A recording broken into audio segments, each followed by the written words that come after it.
कोई कितना भी क्यों ना कहे कि बीजेपी धर्म की राजनीति करती है, कोई कितने भी सवाल क्यों ना उठाए कि बीजेपी एक तरफा बात करती है, सच तो यही है कि राम मंदिर के आंदोलन ने ही बीजेपी को सियासी तौर पर इतना मजबूत बनाया।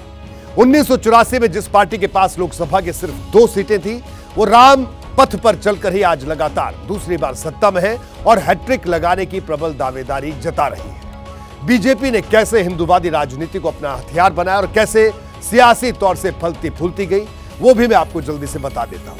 आजादी के 2 साल बाद यानी 1949 में हिंदू महासभा ने राम मंदिर का मुद्दा उठाया था। 14 अगस्त 1949 को एक प्रस्ताव पास किया था जिसमें राम मंदिर निर्माण की बात कही गई थी। इसके 3 दशक बाद विश्व हिंदू परिषद राम मंदिर को लेकर एक्टिव हुआ। 1984 में पहली बार विश्व हिंदू परिषद ने राम मंदिर को लेकर धर्म संसद का आयोजन किया।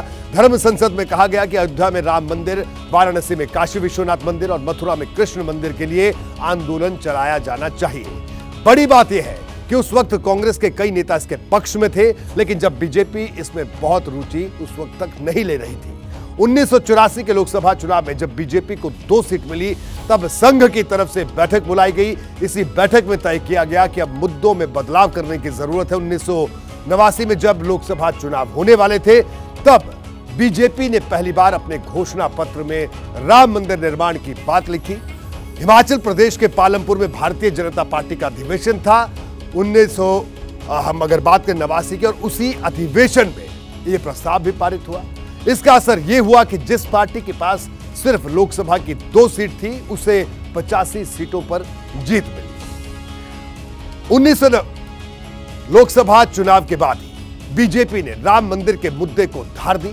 फिर चाहे 1990 में अडवाणी की रथ यात्रा हो या फिर 1992 में बाबरी विध्वंस, जिसके लिए कल्याण सिंह ने अपनी सरकार तक कुर्बान कर दी थी। यह भी सच है कि जब 2004 के लोकसभा चुनाव में बीजेपी ने राम मंदिर के मुद्दे को हल्का करके शाइनिंग इंडिया का नारा उछाला, तो उसे हार का सामना करना पड़ा। हालांकि अब बीजेपी दोनों मुद्दों को साथ लेकर चलती है। एक ही मंच से मंदिर और विकास दोनों के मुद्दों पर बात भी होती है। आज जिस सुनियोजित एवं तीव्र गति से अयोध्यापुरी का विकास हो रहा है, वह प्रधानमंत्री जी के दृढ़ संकल्प, इच्छा शक्ति और दूरदर्शिता के बिना संभव नहीं था।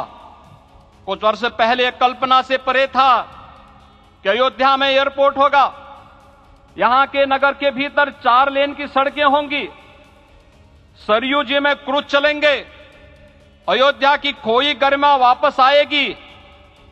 लेकिन मित्रों, डबल इंजन की सरकार के प्रयास से आज आप सबके सहयोग से यह सब साकार हुआ है। यह लोक आस्था और जन विश्वास का विजय है, भारत के गौरव की पुनर्प्रतिष्ठा है। बीजेपी की राजनीति पिछले कुछ दशकों में बहुत ज्यादा बदली है। नरेंद्र मोदी की सरकार भ्रष्टाचार पर एक्शन, महंगाई पर लगाम और विकास के वादे के साथ सत्ता में आई थी। सरकार का दावा है कि इन मुद्दों पर लगातार काम भी हो रहा है, जबकि बीजेपी ने दूसरे छोर से धर्म के मुद्दे को संभाले रखा।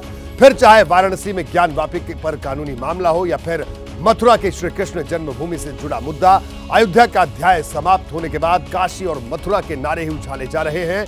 यानी बीजेपी अगर 2024 के लोकसभा चुनाव में 400 पार का नारा गढ़ रही है, तो उसकी उम्मीदों का एक सिरा मंदिरों में भी दिखाई देता है। जैसे ही घड़ी का काटा दोपहर 2:30 पे आए, बबीता जी का दिल सास बहू साजिश के लिए मचल जाए। और ये है इनकी बहू, पूरे दिन ऑफिस की टेंशन हो जाए गॉन जब ये करें अपना फेवरेट शो फ्री टाइम पे ऑन। इनकी तरह आप भी देखिए अपना फेवरेट शो अपने टाइम पर और डाउनलोड कीजिए एबीपी लाइव ऐप अपने स्मार्ट टीवी पर।